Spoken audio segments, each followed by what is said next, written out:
Get ready to challenge conventional beliefs about what's possible in creating health, wealth, and happiness. You are listening to Playing on the Edge Radio with Megan Edge. This hit show is providing you with ways of sustaining radical and powerful changes in your life. It is time to open and expand your awareness, accelerate your well-being as Megan shares wisdom, teachings, and experience from a lifelong journey of the heart. Enact the power of radical change with ease and lift your desires to a new perspective. Now, here's Playing on the Edge Radio. Oh boy, I think we're going to be playing on the edge here today. I think we're going to, I'm Dr. Pat. I get to join the fabulous Megan Edge because today we're taking on a topic that is very difficult, I think, for most people to really talk about openly, but especially women. And we're talking about being on the edge of success. Megan, look, aloha. Aloha. Yes. I am here in Hawaii today. This is so exciting to be coming live from Hawaii. Just before we get diving into the S word, and I mean success, not the other S word, because that's easier to talk about. I'm here for the next 3 days with a group of amazing entrepreneurial women leaders who have all come together for a mastermind with Sage Levine, who is a real powerhouse down in America. I say down in, that's where I am now, but from my more northern perspective. And she's been creating this movement to create community for women to achieve the success that we are capable of achieving. So the timing of this episode is so perfect for where I am, who I'm here with, and what the purpose of my being here is. So welcome from Hawaii. Well, and look, hats off to Sage for taking this on as a lifetime calling.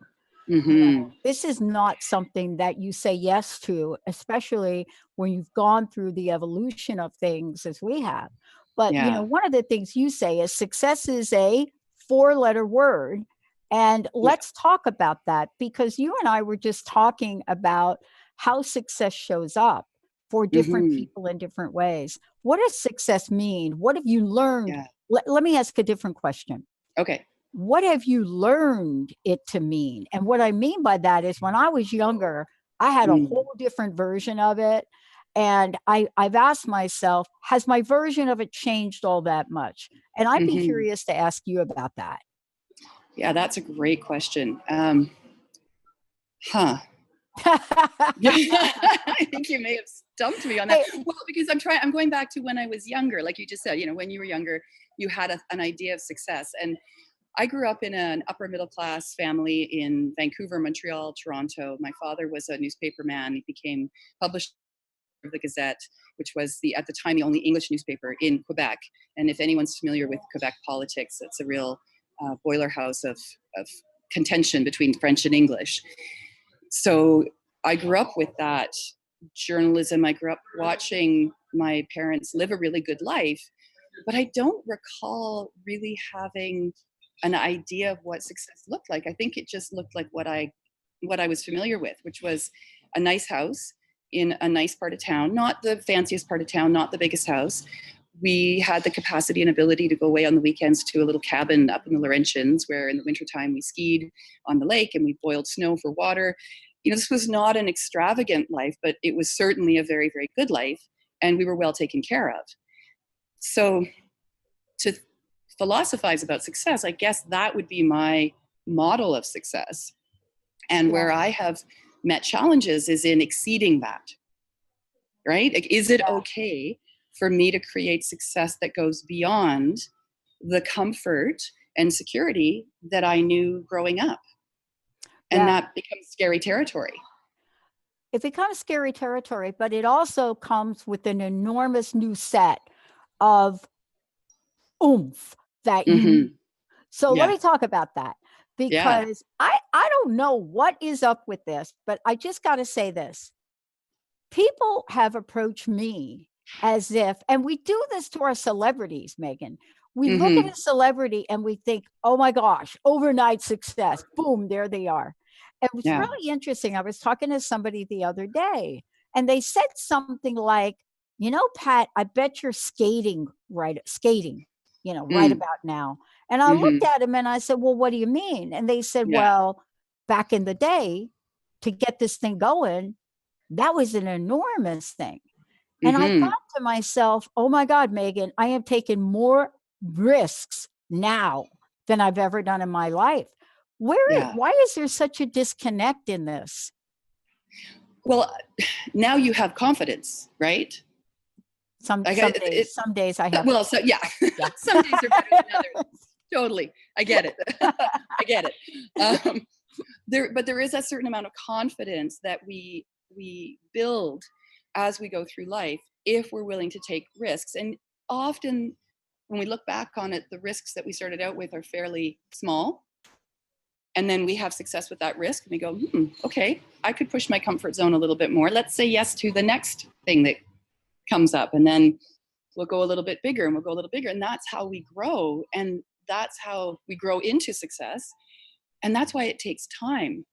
And so when you talk about that perspective, that people look at a person and then they just see a snapshot, right? And they go, wow, Oprah, huge success. But she didn't start like that. If you know her story, it's what's the right word I'm looking for? Like there's such struggle and such grief that she grew up with. It's the good, the bad, the ugly. That's right. The bad and the ugly. Ellen DeGeneres, the good, the bad, and the ugly, right? Yeah. So my curiosity is when we talk about success is what is different or what is happening differently for people who are willing to take the risks and achieve success, whatever that looks like to them. And the people who are happy to stand on the sidelines and look at the people who have success and have their opinion of them, but not feel that they have their own success or that they couldn't possibly achieve the success that they're placing on that other person. It's that comparison that we fall into, I think, very easily when we look at someone who we think has more than we do, and we make an assumption about why they have more than we do and how they got there. And we either decide that they had advantages we didn't have, or we believe we can't do that. Somehow they can, but we can't. Yeah. I think today what we're talking about is we're going to take folks on a journey. And, right now you and I are talking a little bit about our background, maybe what some of the influences have been for us. And, how we get to this point to be talking about success. And as we move throughout the show, talk about success and leadership. I mean, before we even got on, I was talking with you a little bit about in the United States, there has been this amazing, how should I say it, rise up of women in political positions. By the way, one of our hosts on TTR, Mona Das, congratulations for you for that Senate seat. I'm like, how did you do all this? I'm like, Mona, when? Awesome. Right? Because here we are, people look at us and like, how'd that happen? Yeah. But, I've watched Mona and I've watched the decisions she's made. I watched her put a radio show aside and step up and make a decision to do that. You and I have had to do the same in our lives. What is it that you've had to do, Megan, to either put aside or look at integrating or look at balancing? But those decisions, how would you look at your life and look back at those decisions that became stepping stones, even though they may not have felt like it at the time? And that is such a key point, Pat, that it didn't feel like it at the time. I know for myself, I have a real challenge acknowledging that I am successful, that I have had success, because it has been incremental, because I have made decisions that feel like they were the right thing to do at the time. Because like you described earlier, there's that pull that I couldn't resist. So I went with it and I took those chances. But as I was doing that, I wasn't necessarily thinking, okay, what's it going to look like a year from now? What's it going to look like 2 years or 3 years? It was more, okay, I have to get this done. It's right in front of me. I better say yes to this and I'll deal with the consequences afterwards. So for me, it's not a linear path. It's not a 5-year plan kind of path. My success is a lot more intuitive, I believe, because that's the realm I work in. I work in the intuitive realm. So I feel into those opportunities when they come up. And one of the things that I had to get over was myself. And I had to get out of my way. Yeah. And I suspect it's the same with you, where yes, those doubts come up. Yes, that little voice in the middle of the night, the doubting demon saying, who the hell are you to do this? That's right. Right? It comes up for everybody. And who do you think you are that you could make a difference in the world in this big way, or this little way, or whatever, whatever it is. And I learned a long time ago that it's okay to have those doubts. It's okay to have them because they show up so you can work with them, so you can challenge them. And so when I have that feeling come up of why me, who am I to do this? And it still happens, it still comes up all the time. I stop and I ask myself, who am I not to? Who am I not to write that book, have that radio show, get up in front of 400, 500 people and talk, put things out on YouTube, teach? Who am I not to do that? Right. Right. And it's that the truth of that is that I have to do that. Those are the things I have to do, whether they bring me success or not. And that's another interesting point. Like, is the focus on success, or is the focus on the doing, and the success follows? And other people see the success that we don't necessarily see because we're in it and we're doing what comes naturally to us. Yeah, I think this is an interesting question. And let me tell you why, and we could talk about it when we come back from the break. I've talked a lot about my stepmom, right? Mm-hmm. And what she meant. Mm-hmm. My stepmom had only one option to an outcome. Mm. You were going to do it. Mm-hmm. I believe you could do it. I'm serious about it. It wasn't like a crazy thing. Like you hear some wild stories of kids getting locked in a closet until they did something. That's not what I'm saying. Mm-hmm. Yes, YES was her go-to out of the gate. Right. Not maybe, not. And I remember when all the families came together, the Italians came together, my mom's side of the family, and us three girls were there, and we were getting ready to go into high school. And they come around the table and they decide. And so for my two sisters were going to secretarial school. That was going to be their path. I was studying music, and I remember this conversation like it was yesterday. The cigar smoke at the table, the Zambuca at the table, the relatives talking in Italian at the table, and my stepmom walking up, as beautiful as she was, like 30 years younger than my dad, with the ruby red lipstick and the nail polish. And she walked up with the coffee, and she looked at my dad, and she said, no, Pat's going to go to Christopher Columbus School, and she's going to play the viola. And my dad looked at her like that is an embarrassment around the Italian family. And she looked at my dad and she just said, yeah, that's what she's going to do. She's going to take that path, and we're going to let her take that path. And she turned around and walked away.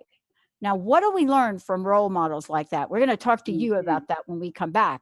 Who are the leaders in our lives? What did they do to help cultivate, to give you that gumption, go to Hawaii, to study more, to create more, and to go out there and say, I'm going to help people? That is an enormous responsibility you have. Let's take a short break, everyone. We'll be right back.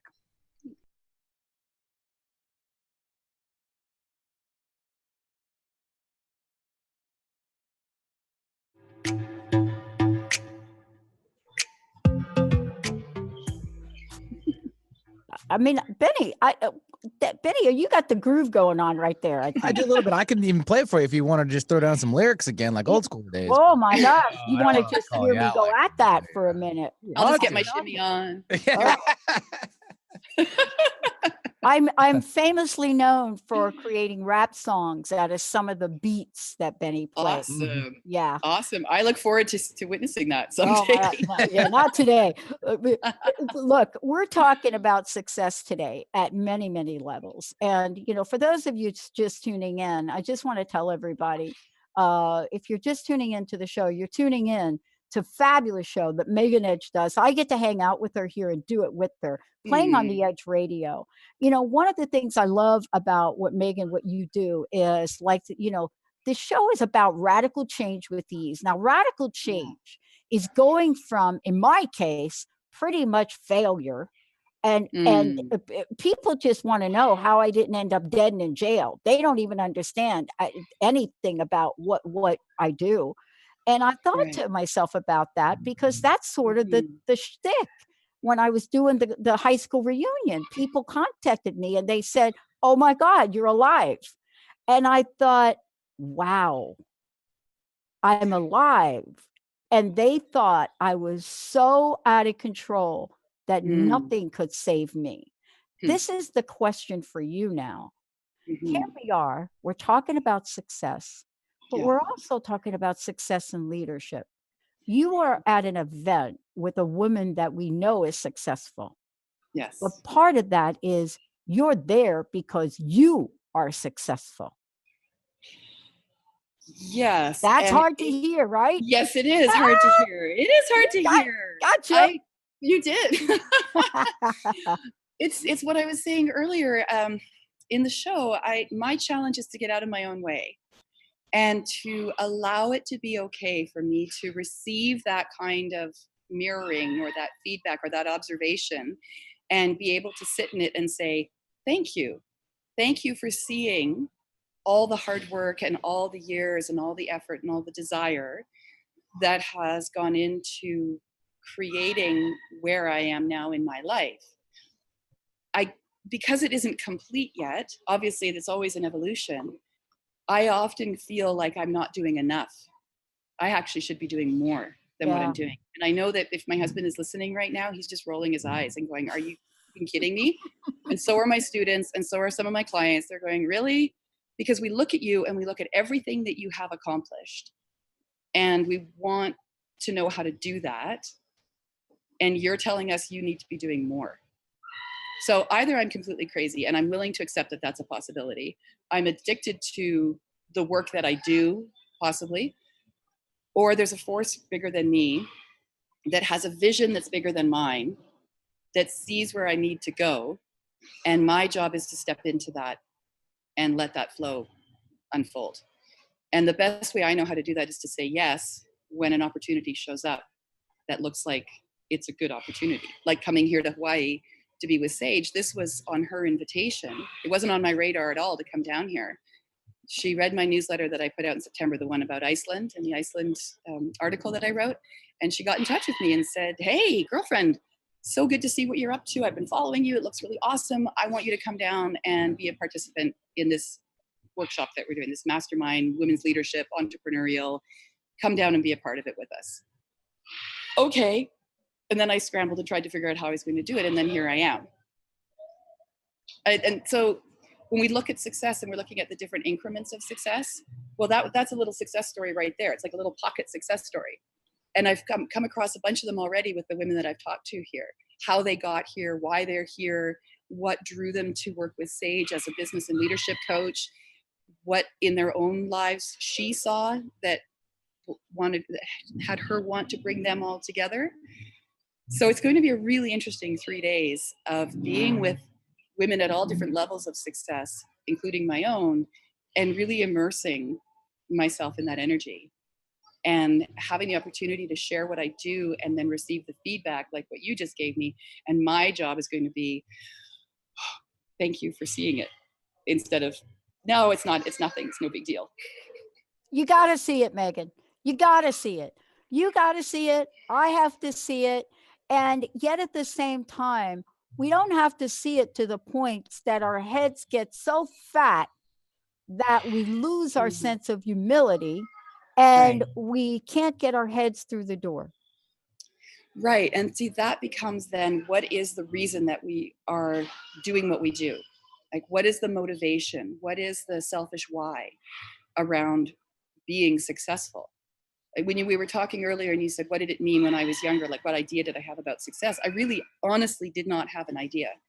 And even as I've been doing my work and building my body of teaching and all of that, success isn't the first thing on my mind. What's on my mind is, how can I help empower more people? How can I help people heal so that they can go and be the best person that they came here to be?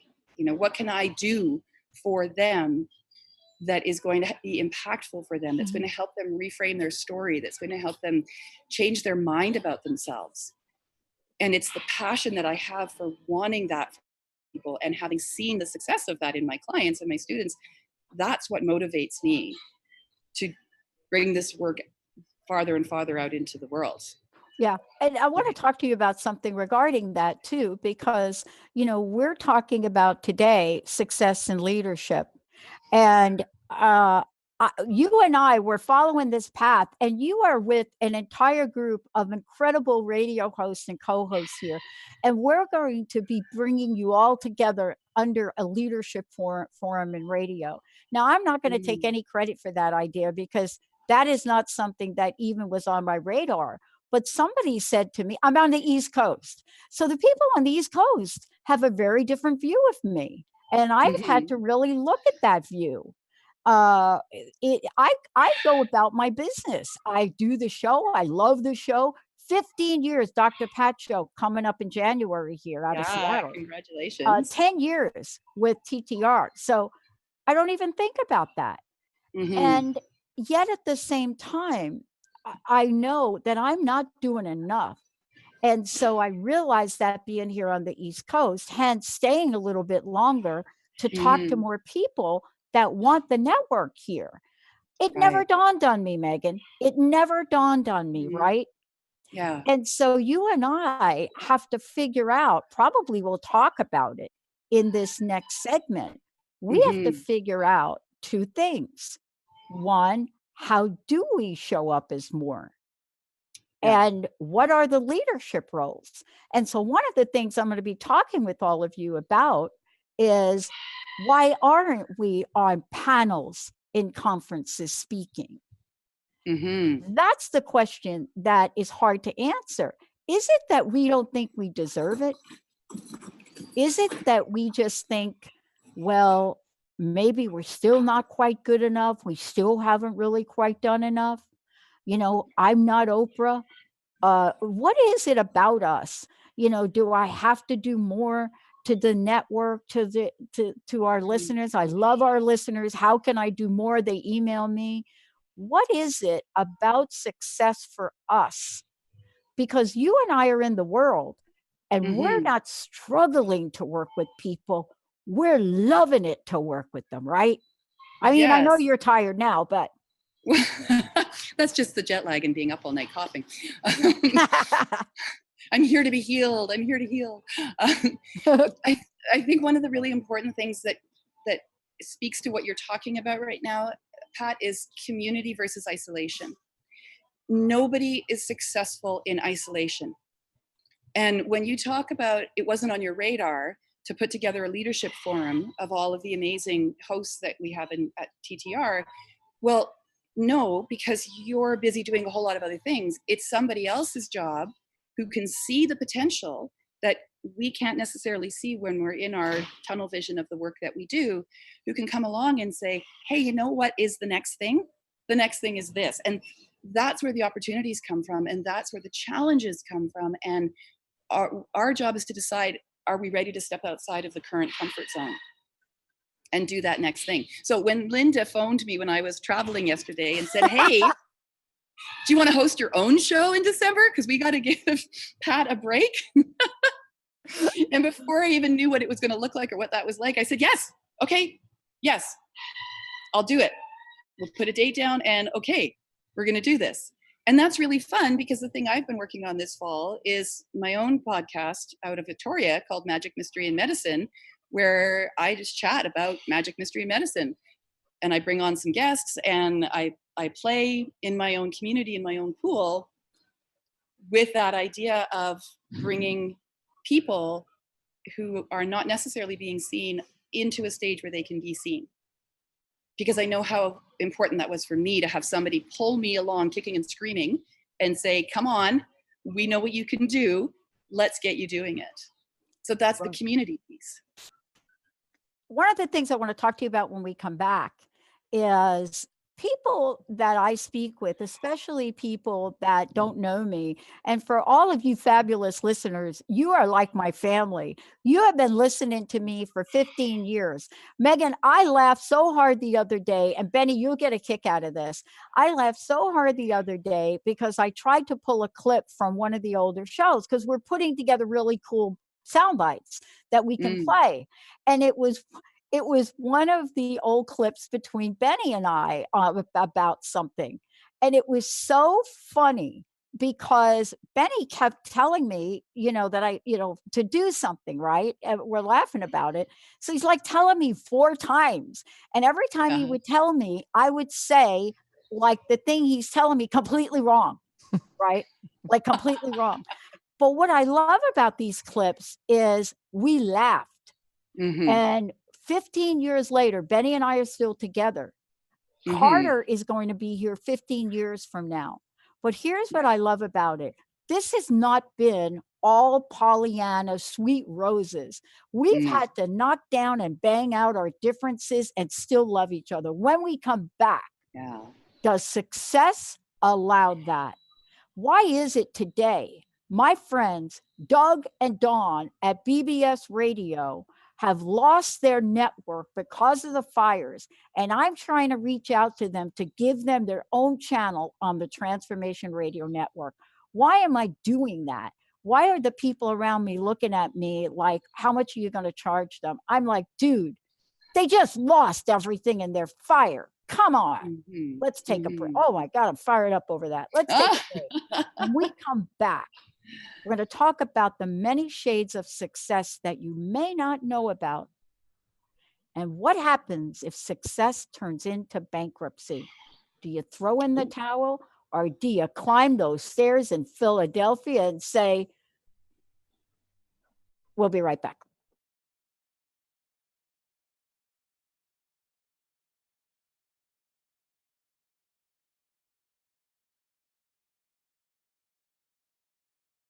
I can multitask. Yeah.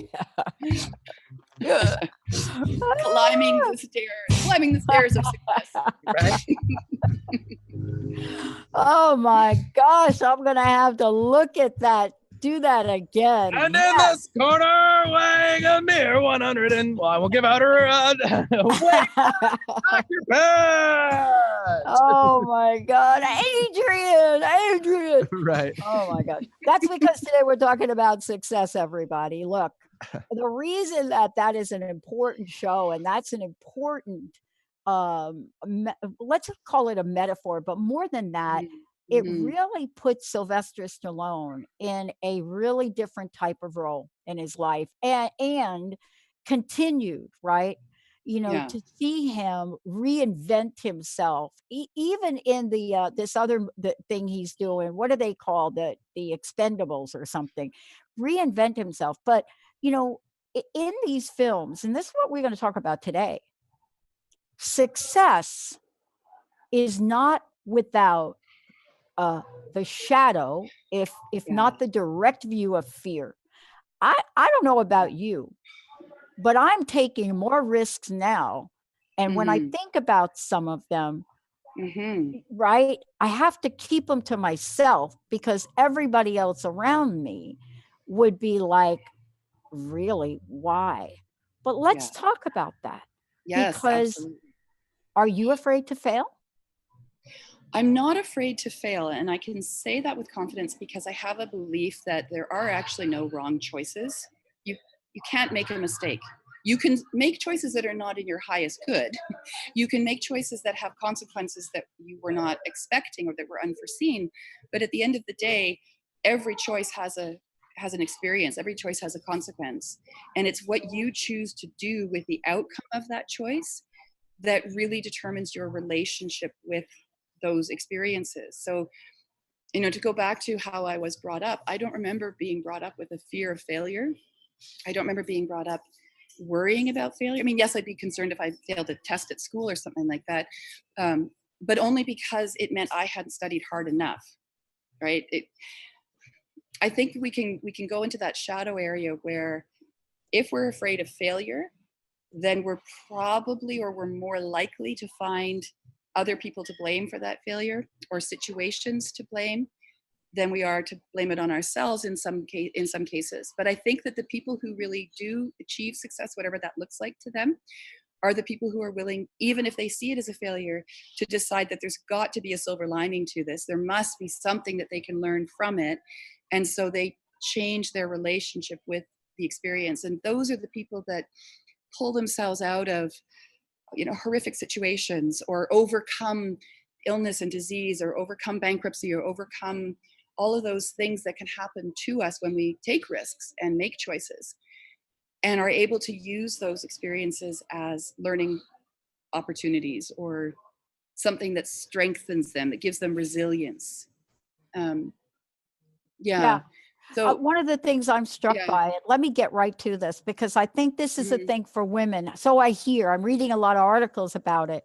So the thing I'm hearing about that's a difference between men and women is this one thing. Friend of mine is a financial person, and she says, Pat, you're really different. And I said, well, why is that? She said, most women have a business, but they don't think about taking out large loans. They don't think about what they want to invest in their business. They also don't think about how to gather up other ways to invest. And she looked at me and she said, what is it about your thinking? And I said, I don't think. I said, I am really guided by a higher source of energy around what's going on here. Right. And I said, I gave up thinking the minute that I thought I knew something about this venue, and found out I didn't. Yeah.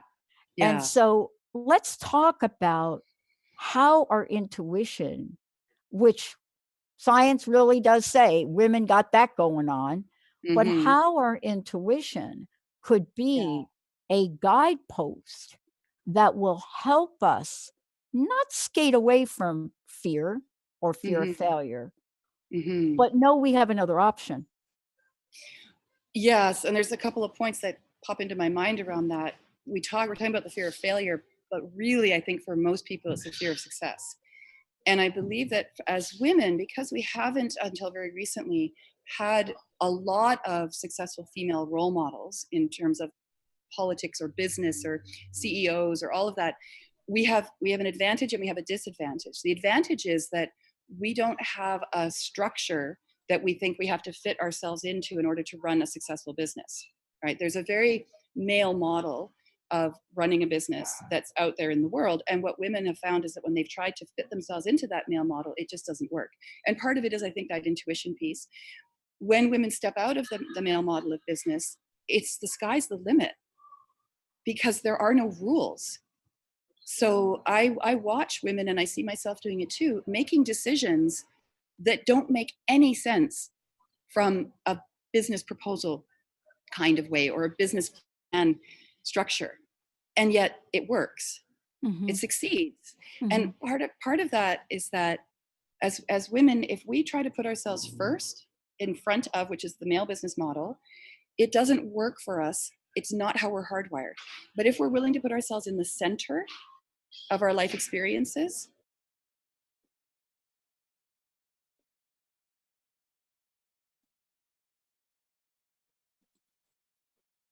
what happened there? I wonder. We lost connection with her. Yeah, let's take a short break, Mr. Benny, if we could, and we just get Megan right back on it. How about that? We'll be right back. Sounds like a plan. Yeah, sometimes you just got to roll with it, right? You just got to roll with that. Technology. Yes. Yeah. Considering that I'm on it, I was going to say, considering I'm on an island in the middle of the Pacific, it's amazing that we can even do this like this. I know. It's phenomenal. And I'm in New Jersey. Yeah. There we go. And I'm in Hawaii. So, Megan, before we kind of go ahead, I want to take a minute and stop and let folks know, first of all, how do we find out more about you? And then also, we're talking about success, but your role is also to create opportunities for others to be successful. So you have a certification program. Tell us how people can find out more about you, about that, all of the above. Absolutely, Pat. They can certainly go to my website, which is super easy. It's meganedge.ca. From there, you can go into our YouTube channel and see all the workshops that I've done and all the teachings that I put out and visualizations, lots and lots of education tools on there. Also, the descriptions of the 2 certification courses that I've created. So one of them is a 10-month healers program that certifies you as a mind, body, and soul healer to do intuitive counseling, working as a spiritual counselor, as a personal growth counselor, an empowerment counselor, and I teach you all the different ways that I help people to heal their wounds so that they can show up and be their best self. And you can end up doing that as well. You can make that your business. And then I have another certification training program, which is called Intuitive Energy Massage. And this is a new energy and physical healing modality that I've created out of the last 10 years of my work that I'm now certifying practitioners in 3 levels of mastery. And all of that information is there on the website. We've got videos on the YouTube channel that talk about these programs, as well as on Facebook. We have a public forum for the Intuitive Energy Massage. And of course, you can always reach out to me on Facebook and become part of my community and see not only what I'm up to, but what my practitioners are up to as well, and other people in my tribe. Because one of the things that is so important, Pat, is this idea of creating success within community instead of within isolation. And one of the things I'm adamant about when I'm teaching my students is that we are coming from an energy of collaboration and cooperation, not competition. Competition, I think, is an old paradigm, and for women it doesn't work. And I know that we were talking earlier at the beginning of, why is it that women are against each other? Because that's an old energy. What we discover is that when women form circle, when women come together in groups, the most amazing transformations, radical transformations can happen for each of those women. And we are so fortunate in our country that we are allowed to gather in groups, because there are places on the planet where it is still illegal for women to gather in groups of more than 2 or 3 because of the fear of what women can accomplish when they come together in that group energy and that supportive energy. And this whole rise that we're seeing of successful women in North America and across Europe is coming from a place where those old barriers, I believe, are being broken down, because women are discovering that sisterhood is powerful. Yeah. And that when we support each other, we all rise up. And that's a benefit to men, to women, to the planet, when we're able to be in that kind of energy of success. Yeah. I mean, part of what we're talking about today too is to really be looking at, what does it mean, and what are the things that perhaps we need to look at doing differently in order to go from where we are today and where we want to go, right? Mm-hmm. The question is, what are we willing to do? You mentioned you're in Hawaii, right? Yeah. But you're in Hawaii and you're going to be working, so to speak. Yes. But the question is, what are we willing to do? To what lengths are we willing to go? Are we willing to go to any lengths to achieve, the purpose of what we're being called to do? And I think these are the questions, because most people look at me and they say, you don't have balance. I say, that's because I actually don't believe in balance. I actually believe in harmony. Yes. Right? Yes, tell an athlete to balance his or her life. They're like, mm-hmm. Really? Like what? Yeah. Like when? But how about you? I mean, we've had to do things, right? Yeah. But some people may say, well, that could be a little selfish or not. Well, let's talk about the selfish why. Yeah. Right? Why do we do the things that we do? What is that ultimate motivation? And I could say, well, my selfish why is I want to save the world. But the truth is, I don't want to save the world. The world doesn't need me to save it anyways. Right. I'd much rather teach other people how to become healers, how to access their healing skills. And so they can go out and they can do their healing work and so on and so on and so on, rather than have this belief that the responsibility is all mine to do that. My selfish why I would like to take my work to a higher level, when I get right down to the me of it, is because I would like one day to be living on Main Island, which is one of the Gulf Islands up in BC, in my cabin with my husband, and not have to worry about how I'm going to be able to afford that financially. Yeah. Right? That's my ultimate motivation, is so that I can create a life where there is ease, there is harmony, where my daughters can come and visit anytime they want to with their kids when they have them, where I can create a sanctuary that is for myself. And so I put all this effort out, all this energy out to help other people so that I can end up with something that's just mine, that's just for me. And even as I say that, like, it's a big piece to be able to know, like, to be able to not admit it, but just to be able to know that that's a truth. And it's been a long road for me to get to a place where I can say, I actually need to make myself the center. Yeah. And not feel the guilt that so many of us feel when we do that, as women, I think, especially, that when we take ourselves out of being there for everybody else and we just make it about us, that somehow that's wrong. We're being selfish. Yeah. And I really would like to move into a place of saying, so what? So I'm being selfish. Big deal. What are you going to do about it? Right? Look at everything else I've done for you already. Well, I think that we go from one end of the spectrum to the other. We confuse selfishness with self-care, or we confuse the idea of taking care of self, of fulfilling our soul's purpose, of like looking at a pathway that, in all reality, you know, we really can't choose not to take it. If we choose not to take the pathway that has been laid out in front of us, I don't know about you, but things really have not felt good in my life when I've tried to do that.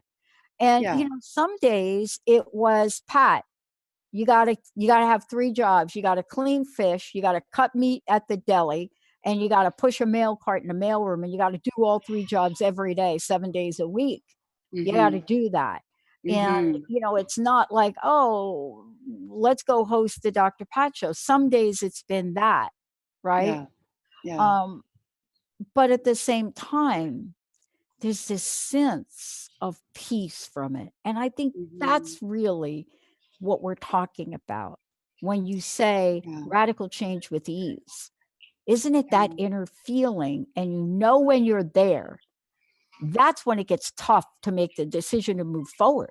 Because, you know, you may have some people looking at you saying, oh, why are you going to do that, Megan, in Hawaii?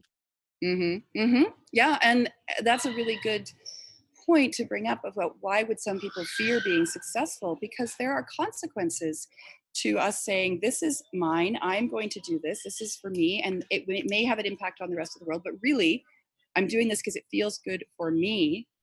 Other people can look in on that and they could get triggered into feelings of jealousy or inadequacy or their own fear. Whatever comes up for them, it's about them, though. And this is what I say to my students all the time when I set them up to be successful in their businesses as a healer. I say there are going to be people who are going to look at you and they're going to try to pull you down, or they're going to try to shut you down. And you have to decide, is that an energy you're going to participate in? Or are you going to realize that that's their shit? Pardon my French. That's theirs. And you've given them an opportunity to work on it if they choose to. But don't make yourself small. Don't keep yourself in a little container because of a fear that your brilliance might make other people uncomfortable. Right? And whatever that brilliance looks like, it might be an Oprah level brilliance. It might be just getting through the day brilliance. Right? These are the shades of success. There's a beautiful piece of literature called the Desiderata, and I would love everybody to look it up, and I can post it on our Facebook group when we finish this. There's a beautiful line in there, which I have chosen to follow with my whole heart, just that there will always be somebody better than you, and there will always be somebody lesser than you. Don't waste your time comparing, just be the best you that you can be. That's the most successful I think any of us can be, is to be the best us. That's how we're going to have the biggest impact in the world. Right? Is to shine. And that's what you do. You shine, and some people around you get prickly and uncomfortable around that, and you just barrel through anyways. Because you know what feels good for you. I know. Right? I know. Yeah. And I think this is where we get to make these decisions. You know, I was playing in a tournament over the weekend. I think I was playing a 10-year-old. And I was beating him 2 games to none. And I realized it doesn't really mean that much to me to do that. And so why don't I play a competitive game with this youngster that I accidentally ended up in a group I wasn't supposed to. And I thought to myself, it can't possibly mean that much to me at the expense of somebody else. But I tell you what, it's also not fair not to play my best. And so there's a very interesting dance we do. What a great show. I can't wait to hear what is going to happen and how you're going to change from being where you are. Megan, one of the things I want to ask you, please let folks know how they can find out more about you, how they can work with you, and what's your personal message for today? I just really would love if each person would find that place within themselves where they're getting in their own way, where they're keeping themselves small, and do whatever is necessary to move through that so that they can shine in whatever way that's going to look like for them. There are so many people in the world walking around wounded, convincing themselves that they aren't good enough. I want to say that you are more than good enough. You are so good. So just get out there and let yourself be that good so that we can have the opportunity to experience you. Yeah. And in the end, as my mom used to say to me, you were born to succeed. We are all born to succeed. Just choose the thing that will make your heart sing. That was a little poem. It's beautiful. It's absolutely beautiful. And that's a really gorgeous message to leave with, which is your success should be your own and it is personal. Don't make it about anybody else. Don't let anybody else stop you from it. And please don't stop anybody else from having theirs either. I love it. Megan Edge, give out your website one more time. meganedge.ca. You can find me there. You can find lots of ways to get in touch with me. I'm on LinkedIn, I'm on YouTube, I'm on Facebook. Find me, reach out to me. I would be so happy to hear from you. Well, thank you, Megan. Aloha. Aloha from Hawaii. Yeah. Yes, indeed. And rock on, sister. I'm Dr. Pat, Megan Edge, everybody. And remember, as my mom used to say, success is your birthright. Yeah. Are you ready to be born? Mm-hmm. We'll see you next time. Yeah.